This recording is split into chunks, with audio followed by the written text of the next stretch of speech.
ईशांजलि जी, हमारे जो कंप्यूटर हैं बहुत ही होशियार हैं, बहुत सारी जानकारी रखते हैं ये अपने पास। आपका जो रिज्यूमे है ना, इनको मिल गया है। हम चाहेंगे कि अब देखें इसका इनका रिज्यूमे। केमिस्ट्री, ये देखिए, सीएटी एग्जाम रिजल्ट्स परसेंटाइल 99.89। अरे भगवान! और ये दाहिनी तरफ ये क्या है? सब बहुत सारे चिट्ठियां हैं, क्या है वो? सर ये मेहनत की चिट्ठियां हैं। स्कूल में हमेशा से स्टार्टिंग से थर्ड क्लास से मुझे बहुत शौक था कॉम्पिटिशन्स में पार्टिसिपेट करने का। तो मैंने डिबेट, डांस, सिंगिंग, एक्टिंग, नुक्कड़ नाटक कुछ नहीं छोड़ा। मैंने हर जगह पार्टिसिपेट किया है और थर्ड क्लास से 12th क्लास तक, जब तक मैं हेड गर्ल नहीं बन गई, इलेक्ट नहीं हो गई, मैंने बहुत जगह पार्टिसिपेट किया था। तो ये मेरे पूरे स्कूल लाइफ के जितने भी साल हैं उसके सर्टिफिकेट्स हैं। पहला मेरा जो परफॉर्मेंस था वो मेरी प्री नर्सरी क्लास में था। मम्मा ने मेरे को पंडित बना के ओम भूर्भुवः स्वः बुलवाया था वहां पे। तो तब से ही कहीं ना कहीं पार्टिसिपेशन चलता आ रहा है और उसके सर्टिफिकेट्स हैं।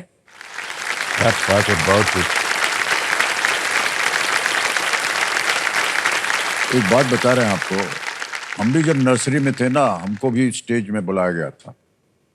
आपको बताया था कि आप पंडित हैं, हमको उन्होंने बता दिया था मुर्गी का बच्चा। तो परवर लगा करके हम ऐसे ऐसे ऐसे कर रहे थे स्टेज पर। लेकिन आपको आपकी शिक्षा मिली वहां पर, और आज आप आए बेंगलोर। बहुत ही बड़ा इंस्टीट्यूशन है ये और बहुत ही मान सम्मान वाला है। तो क्या पढ़ाई कर रहे हैं वहां पर आप? सर अभी मेरा चल रहा है पोस्ट ग्रेजुएट प्रोग्राम, पीजीपी कहते हैं उसे। वहां पे एमबीए है, जैसे आपकी ग्रैंड डॉटर नव्या भी कर रही है। हाँ, कैसे मालूम पड़ा आपको? सर वो आईआईएम अहमदाबाद में ही तो है। ये सारे आईआईएम्स जो हैं, एक सब लोग देखते हैं उनको, वहां पहुंचना चाहते हैं हमेशा। उसके लिए कैट का एग्जाम देते हैं, तैयारी करते हैं। तो मैंने भी वो तैयारी करी थी। तो कितने घंटे कुल हुए आपके पढ़ने के? एक दिन में कितने घंटे आपने शिक्षा प्राप्त की? सर जब स्टार्टिंग में था तो 5-6 घंटे से शुरू किया था। बट जब पेपर से पहले 1 महीना पहले 9 से 10 घंटे पढ़ाई करी है दिन में। तो वो क्लासेस में क्या पढ़ाते थे आपको? तो सर मेरी डिग्री थी मैनेजमेंट स्टडीज की ही, जिससे मुझे पता चला कि मुझे आगे भी एमबीए करना है। वहाँ पे हमें फाइनेंस, इकोनॉमिक्स, अकाउंट्स, मार्केटिंग, वहाँ से मेरा मार्केटिंग में भी इंटरेस्ट आया। और अभी भी मैं मार्केटिंग के सब्जेक्ट्स लिए हुए हैं। सब कुछ बताते हैं ताकि आप समझ पाओ आपका कहाँ पे आपकी रुचि है और आगे जाके आप उसको परस्यू कर पाओ। तो वहाँ से ही समझ आया। ये मार्केटिंग जो है, ये क्या होता है? सर एक बिजनेस है, एक ब्रांड है, उसके कई कस्टमर होते हैं। तो पहले तो कस्टमर को समझना कि मार्केट में चाहिए क्या, उसके बाद समझ के कुछ बनाना प्रोडक्ट उनके लिए, फिर उन तक लेके जाना, फिर उनका फीडबैक सुनना, फिर प्रोडक्ट को इम्प्रूव करना और फिर लेके जाना। साथ साथ अपने कंपेटिटर्स को देखना, एक मार्केट में अपना नाम बनाना, एक ब्रांड बनना, ताकि आपके कस्टमर्स आपको याद रखें और शायद कंपेटिटर्स भी याद रखें। तो इसीलिए इसी को मार्केटिंग कहते हैं।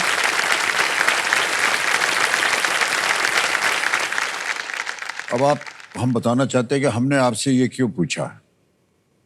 हम जब कई बार अपने घर जाते हैं ना, तो बहुत से लोग जो हमारे इर्द गिर्द हमारे साथ या तो काम करते हैं या हमारे मित्र हैं, वो बार बार हमको बोलते रहते हैं, सर आपको मार्केटिंग नहीं आती अपनी। तो आप हमें बताइए कि मुझे अगर अपनी मार्केटिंग करनी हो तो कैसे करनी चाहिए?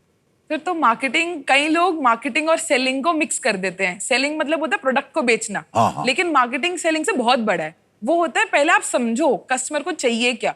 सर आप तो समझते हो कस्टमर को क्या चाहिए। सर सबको यहीं पे, यहाँ पे सब आपको देखने आए हैं, सब आपसे मिलने आते हैं। नहीं, ऐसी कोई बात नहीं है। पहले समझना पड़ता है जी, फिर बताना पड़ता है कि हमने ऐसी क्या चीज है जो कि बिकाऊ हो, जो खरीद सके लोग, फिर जा करके वो मार्केटिंग होती है। सही बात है। ओके, अब पता चल गया हम जा करके उनसे क्या बात करेंगे। हमको ज्यादा मत सिखाओ। अभी आईआईएम बेंगलोर से आई है ये ईशांजलि जी, इन्होंने हमको बता दिया क्या होता है मार्केटिंग। ओके सर आपसे एक सवाल पूछना था। ओहो, गड़बड़ हो गई। पूछूं अगर आपकी इजाजत हो तो? बिल्कुल, अच्छा होना चाहिए, हाँ जी, हाँ जी। जवाब देने लायक होना चाहिए। सर तो हमारे एंटरप्रेन्योरशिप में हमें जैसे स्टार्टअप का पढ़ाया जाता है, तो ये बताते हैं कि 2 तरह के लीडर्स होते हैं। किंग होता है एक, और एक रिच होता है। तो जैसे किंग होता है वो सिर्फ पैसा कमाना नहीं सोचता, वो लार्जर स्केल पे सोचता है इकोनॉमी के लिए। जैसे अभी आपने भी ये आपको पढ़ाया जाता है? जी। ओके। अभी आपने भी अपने कोड पे किंग ऑफ द जंगल पहना है। हाँ भाई, इसको लगा दिया है जी। कॉस्ट्यूम डिजाइनर ने। तो हमारा कोई ताल्लुक नहीं है इनके साथ। नहीं सर, आपको भी एक सब लोग ऐसा किंग फिगर ही देखते हैं, तो आपकी पर्सनालिटी किंग पर्सनालिटी है। तो आप यूथ ऑफ द कंट्री के लिए कैसे उनको टिप्स दोगे कि जब वो अगर आगे जाके कभी लीडर्स बने कंट्री के, तो वो किंग पर्सनालिटी वो भी रख पाए? पहली बात तो ये है कि हम किंग पर्सनालिटी है नहीं, और जो लोग ऐसा सोच रहे हैं वो गलत सोच रहे हैं। हम केवल ये कह रहे हैं कि जो भी काम आप कर रहे हो उसको सच्चाई के साथ करें, ईमानदारी के साथ करें, बस, और कुछ नहीं।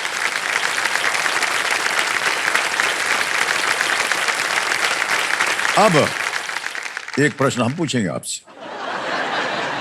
आप मैनेजमेंट की पढ़ाई कर रही हैं, जी आगे चलकर आप क्या करना चाह रही हैं? सर, जैसे मेरा इंटरेस्ट अभी मार्केटिंग में है, जी जी। तो अभी IIM बैंगलोर से मेरे को एक मार्केटिंग कंपनी, अच्छी मार्केटिंग कंपनी में नौकरी चाहिए पहले तो, ताकि मैं समझ पाऊं कि कैसे लॉजिस्टिक्स चलते हैं, डिस्ट्रीब्यूशन चलता है एक बड़ी कंपनी का। हाँ। और कुछ साल, 2-3 साल 4 साल समझने के बाद, जो लोग मेरे जैसी सोच रखते हैं लॉन्ग टर्म में कि कैसे एम्प्लॉयमेंट जनरेट करनी है, ज्यादा से ज्यादा लोगों को आपको बेनिफिट पहुंचाना है, तो जो लोग वैसे सोच रखते हैं उनसे और मिलूं, और लॉन्ग टर्म में अपना खुद का एक स्टार्टअप करने का प्लान है। और जो भी प्रोडक्ट हो या सर्विस हो, वो उनके लिए बेनिफिशियल तो हो, बट साथ ही साथ अफोर्डेबल भी हो। सब कुछ सोच लिया आपने, बहुत बहुत बधाई आपको। आपने अभी जो बात की ना कि आपने अपना एक ब्रांड होना चाहिए, तो हमारे कंप्यूटर जी कह रहे हैं आपने एक अपना ब्रांड शुरू किया है, बी क्वीन। जी एक आ गया, ये लीजिए। ये क्या है, हमको बताएंगे आप?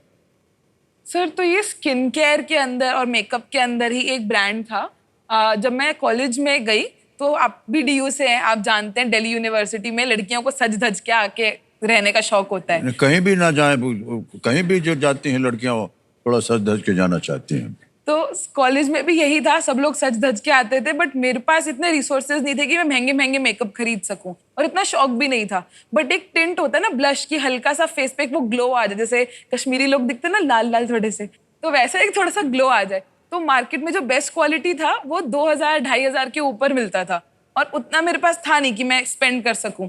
तो इसीलिए मैंने सोचा खुद ट्राई करते हैं। तो घर पे ट्राई किया, बीटरूट से ट्राई किया, फिर रोज पेटल से ट्राई किया। 1 साल बहुत फॉर्मुलेशंस ट्राई करने के बाद मैं एक फाइनल फॉर्मुलेशन पे आई, और वो फिर जब मैं कॉलेज लगा के गई, तो मेरे फ्रेंड्स जो लगा के आते थे ब्लश पाउडर वाला या कुछ, वो 3-4 घंटे में हट जाता था, बट मेरे वाला 7-8 घंटे तक रहता था, क्योंकि वो वाटर बेस्ड था, वो स्किन में एब्जॉर्ब हो जाता था और ऑर्गेनिक भी था।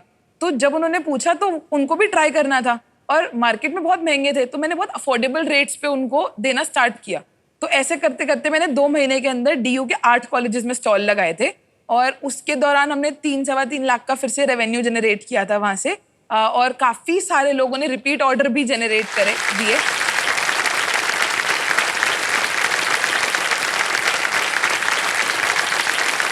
ऐसे सोच लेते हैं आप लोग ये सब। हमें बड़ा ताज्जुब होता है। और अभी जो हमने शुरू में ओपनिंग में बातें की थी ना, कि जो नई पीढ़ी है देश की इतनी उत्तम स्तर पर चल रही है, बहुत बहुत बधाई आपको ईशांजलि जी, सीरियसली, कि आप इतना सोच पाती हैं और खुद बैठ करके आपने घर पे बनाया है और उसको एक आपने अपना एक बिजनेस बना लिया है। बहुत बहुत बधाई आपको। Thank you sir. आपका फ्यूचर जो है बहुत उज्जवल रहेगा, हमको मालूम है। ओके।